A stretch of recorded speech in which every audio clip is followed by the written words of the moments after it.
Je voudrais maintenant aborder un deuxième sujet qui est extrêmement lourd de menaces et exigeant pour chacune et chacun d'entre nous dans nos responsabilités. Je veux parler de la lutte contre le terrorisme. La réalité du phénomène, c'est que 1800 de nos compatriotes sont de près ou de loin concernés par des activités à caractère terroriste. 1800. Ces 1800 sont allés pour un très grand nombre d'entre eux, un trop grand nombre d'entre eux, sur le théâtre des opérations terroristes en Irak, en Syrie. 520 très exactement sont actuellement en Syrie ou en Irak, engagés aux côtés de Daesh. 520 sont sur place. Et parmi ces 520, il y a 183 femmes et 16 mineurs. 250 sont revenus. 700 ont exprimé le souhait de s'y rendre. Et près de 140, 137 exactement, y ont perdu la vie. C'est donc un phénomène de grande ampleur, en France comme en Europe. Et si nous agissons à l'intérieur, c'est parce que nous sommes convaincus que face à l'ampleur de ce phénomène, il faut de nouvelles méthodes, il faut de nouveaux moyens, il faut de nouveaux dispositifs de coordination. Et si nous agissons à l'extérieur, c'est parce que nous pensons aussi qu'un certain nombre d'attentats qui nous ont frappés ou qui pourraient nous frapper sont fomentés à partir de ces groupes, de ces camps d'entraînement, desquels on envoie certains de nos ressortissants ou des ressortissants d'autres pays vers l'Europe pour commettre des crimes dont on sait désormais la dimension d'abjection. Pour ce qui concerne tout d'abord les moyens, nous avons décidé de créer 1404 postes dans les services. 1404 postes. Sur ces 1404 postes, où en sommes-nous précisément? Car je veux rendre des comptes en étant précis sur ces sujets. Nous avons décidé de créer 1100 postes dans les services de renseignement. Ces 1100 postes se répartissent de la manière suivante. 500 postes dans le renseignement territorial, 500 au sein de la Direction générale de la sécurité intérieure, qui bénéficiait déjà, depuis le début du quinquennat, d'une augmentation de ses effectifs de 432, dont la moitié sont déjà recrutés, et d'une augmentation de 12 millions d'euros par an de ses crédits hors T2, de manière à créer les conditions de l'allocation de matériel nouveau et moderne à des personnels nouvellement recrutés. J'ai souhaité que 60 postes soient créés au sein de la direction centrale de la police de l'air et des frontières. Pourquoi? Parce que je ne peux pas me battre pour le PNR européen.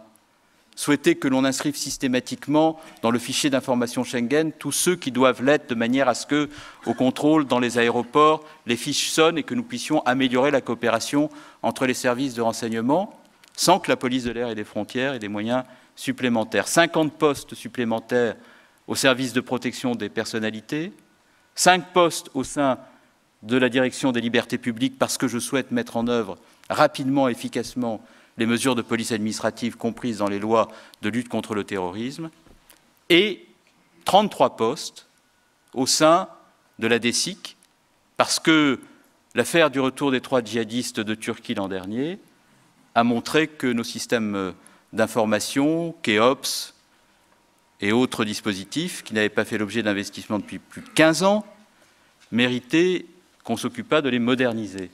Pour l'année 2016, la police nationale bénéficiera d'une nouvelle vague de recrutement de 390, ce qui portera à 790 sur 2 ans le nombre de postes créés. Pour ce qui concerne la gendarmerie nationale, il a été décidé de créer 100 postes en 2015. Le général Favier m'indique là aussi que 94% de ces postes sont recrutés. 100 000 heures de réserve ont été financées. Et en 2016, nous poursuivrons ces recrutements dans le cadre du plan de lutte antiterroriste. Dans la lutte contre le terrorisme, tout n'est pas simplement question de moyens, il y a aussi le droit. Nous avons pris depuis le début du quinquennat 3 textes antiterroristes. La loi du 13 novembre 2014, c'est une loi qui nous a conduit à renforcer considérablement l'arsenal des mesures de police administrative dont notre pays avait besoin. Nous avons complété cela par la loi renseignement. Pour ce qui concerne la loi du 13 novembre qui me permettait de mobiliser ces moyens de police administrative, qu'en est-il? Nous avons pris, depuis la promulgation de la loi, 165 mesures d'interdiction de sortie du territoire. 165. Et ces mesures ont leur utilité, comme l'a démontré l'arrestation en Savoie d'un individu qui avait fait l'objet d'une interdiction de sortie du territoire, qui avait pensé pouvoir y échapper et qui s'est trouvé judiciarisé, précisément parce que la mesure existait.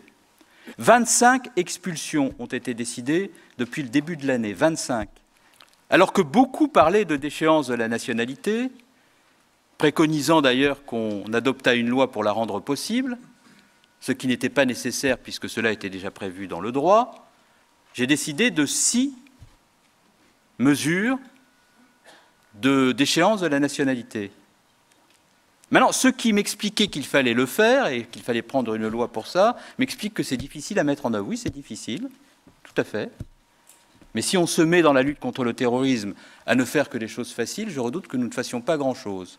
Nous avons également pris 74 oppositions de sortie du territoire, dans le cadre de la mise en place de la plateforme de signalement à la demande des parents pour engager des opérations de radicalisation.